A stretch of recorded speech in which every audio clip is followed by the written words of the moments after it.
Welcome to Hubs and Drivers, a podcast for building product marketers, sponsored by BLD Marketing. I'm Jeff Donaldson, your host. On today's episode, building a paid media program, best practices.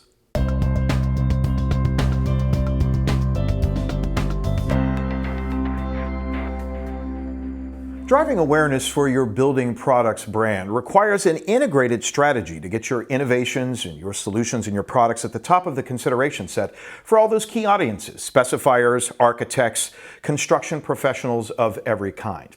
So how do you get there? Well, there are many pathways, and of course there is no silver bullet to get you there, but your strategy must at least consider paid advertising as part of that set, and that requires an investment.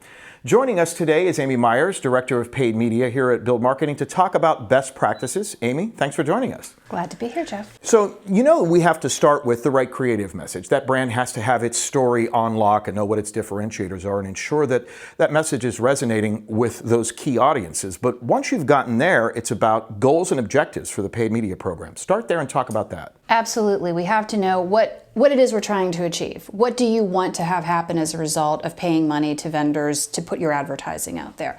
Is that awareness? Is that downloads? Is it some other kind of contact form fill out? We need to be able to articulate that to the vendors so that when they respond to us, we're on point with what the client wants to achieve as a result of having a paid media budget. Yeah, so determining what that pathway is, how you want your audience to interact with your brand in some way and what you hope to achieve. Yeah. Absolutely. So then it comes to defining what you call plan parameters. That's target audience, geography, timing, budget. Those are the specifics. Talk a little bit about that and how you start building that strategy out. So basically it's the who, where, when, and with how much. It's media clue, right? So we need to understand who it is we're trying to talk to, and a lot of that comes out in the planning segment that we do with clients, because it's not necessarily just architects. Well, what architects? Are we doing residential projects? Are we doing commercial projects? What year are they in their career, which also determines what their role might be within the architectural firm. So who? Then the where, because sometimes it's all of the US, sometimes it's the US and Canada, sometimes it's very specific areas in the US because we're trying to target a competitor or we're trying to target prospects, or it's about a trade show and they're in a specific area. When, so that's the timing, because a budget is only going to go so far. Not everybody's budget is as robust as a full year program. So now we have to make decisions about when are the key times that you need to be out there. Maybe you're getting most of your orders in first quarter, so we should be doing something the fourth quarter previously. Right. That kind of conversation has to happen. And then obviously, how much budget do you have to work with really impacts all of those things that we just talked about. So then you have what I like to call the three golden rules, or sort of the benchmarks by which you want to build that program. They're sort of the criteria for determining if they're appropriate. You call it targetability, measurability, and reportability. Now, those are Amy words, but they're good words because they really get down to the crux of the matter. Let's walk through those and talk about why they're important, how you determine those things. Well, I think that kind of came out of when we pivoted during the pandemic over to a lot of digital assets, and it became very apparent that digital assets allow us more targetability because we can then express to the vendors, this is exactly who it is we're trying to target. Right. We create personas specifically to help us target people. And then we have measurability, because what's the point in spending any money if we don't know what happened? And I'm not saying that, walk away from print altogether. Print has its place in plans, but a lot of what we're doing now, clients want to know, what did I get for my money? And the measurability is kind of on two levels. It's what the vendor can provide to you after they've sent out an e-blast or your banners have run. But it's also what we look at in Google Analytics on the other side. And those two things are never going to be identical and match up perfectly, but they're great indicators as to what worked, what we might want to go back and refine. Maybe we should do more of this thing because it really resonated. Measurability is very important for those reasons as well. And then reportability, again, we have a monthly reporting structure that we do with clients, again, so they can see as the plan progresses what's happened as a result. Right. Otherwise, again, what's the point in spending money if you don't know what happened? And in many ways, you're talking about being agile. You mentioned, and digital allows you to do that. So if you're constantly measuring and determining how something is performing, you can change up. Yeah, well, we had a client we were working on, we were doing some SEM for them, and we weren't getting the traction that we wanted. And to the point where, sometimes we say, we need to pause this and we need to take a step back and we need to rethink. Go back into the shop. Right, we need to rethink what we're doing, because why throw good money after bad? We're not about that. We want all the dollars to work as hard as they possibly can at all times. Absolutely. So how do you go about selecting that media mix? You just talked about digital, traditional. What does it look like? How do you make that media universe make sense for a client? Well, a lot of times it goes back to what the budget is. Some budgets are more robust than others. Some are like, we have to be very careful with what we're doing. We don't have a ton of assets. We then go out and we do an RFP process. And by doing that, we allow the vendors, after we give them, these are all our parameters: the who, the what, the when, where, how much we're going to be spending. And then those vendors bid on And that. then the vendors come back with, these are our best assets to fulfill what it is you're trying to do. And, we're in a specific niche area, right? So there aren't a ton of vendors that we're talking to, which is also nice because we get to know these folks, we get to know what their assets are, and you start to, in your head, understand, oh, if this was the goal and objective, I know exactly who has something that's going to resonate. Or we have a vendor, and every time we use that vendor, they really can reach that target audience well, and we get a great response rate. So that'll be perfect for them. Right. So we get the RFPs back in, and we take a look at what everybody is proposing within the allotted dollar amount that I give them to give us the proposal. And then, we weigh things, because we also have to go back and look at that target audience. So is this a vendor that reaches our target audience appropriately, or do they reach more than one target audience that we're trying to reach? Can we make those dollars work even harder? So those are the kinds of things. What kind of reporting have we seen from these folks in the past?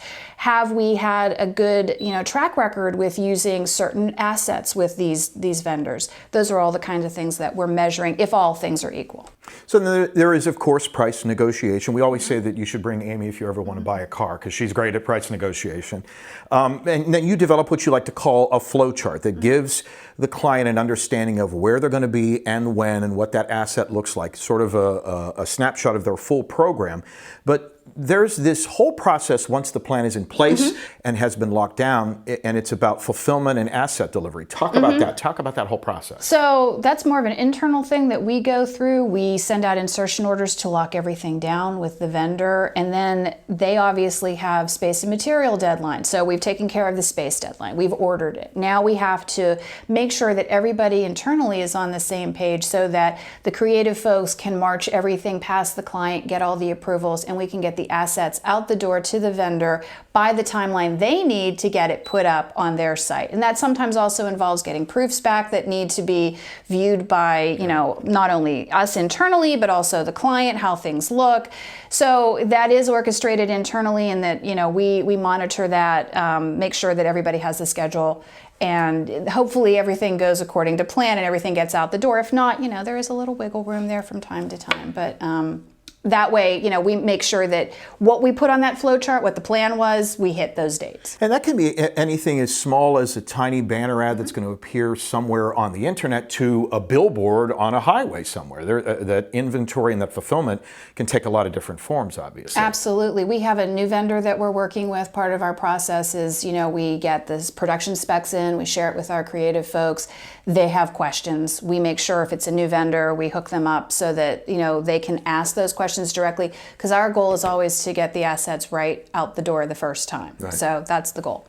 Now, we talked a little bit a moment ago about test and learn, and obviously that's an important component of our strategy when we work with clients, but I want to talk a little bit more about that. What does that really mean, and why is it so important, that test and learn approach? Well, again, it goes back to the good money after bad, right? So you put things out there. We tend to do multiple creative families, trying to look at two at the same time, and then we have the vendors start to optimize towards not only best performing creative message, but also best creative sizes. Specifically in programmatic, we send out probably 6 sizes of banners, and that includes mobile as well as display, and not all things are equal. Sometimes because of whatever the message is. Maybe it's a shipping message. Maybe it's something else to do that's timely and in the news, like we have this supply buy and people can't find it someplace. And then you see what's resonating the best. Or time has gone on and it's time to refresh the campaign because messages do get stale. You go back and you look at what messages resonated with the target audience and then maybe do an iteration off of that to keep it fresh. So that's optimization. That's Yes. really looking at it over the long haul to determine how you're getting the best bang for your buck, how you're changing things up. How do clients react to that? Do they understand the value of that? What's the experience been? I think clients appreciate that. I mean, it also happens at the end of the year. You've run an entire plan and then you start to evaluate who did well for us and who maybe we should take off of the plan. Right. It's not worth continuing with them because no matter what we tried, it really wasn't giving us the same kind of results as maybe somebody else. Or there was somebody who had to cut off the plan because you couldn't afford them, right? Maybe now we can move them in and see how they do because they weren't there the first time. So Constantly changing and adjusting. Constantly. Excellent. All right, Amy Meyers, Director of Paid Media here at BLD Marketing. Thanks for joining us today. Thanks, Jeff. So where are brands of all kinds spending their money, particularly when it comes to digital advertising? Well, two platforms rise to the top, and they should sound familiar to you: Google and Facebook. According to one survey, Google's share of online ad revenue is at more than 28%, and Facebook's share is at nearly 25%. Hey, would you like us to cover a specific topic on an upcoming episode of Hubs and Drivers? Reach out to us. Email us at info@hubsanddriverspodcast.com. That's info@hubsanddriverspodcast.com. And make sure to follow us and like us on YouTube or on your favorite podcast platform. That's all for this edition of Hubs and Drivers. I'm Jeff Donaldson. Thanks for joining us. Join us next time.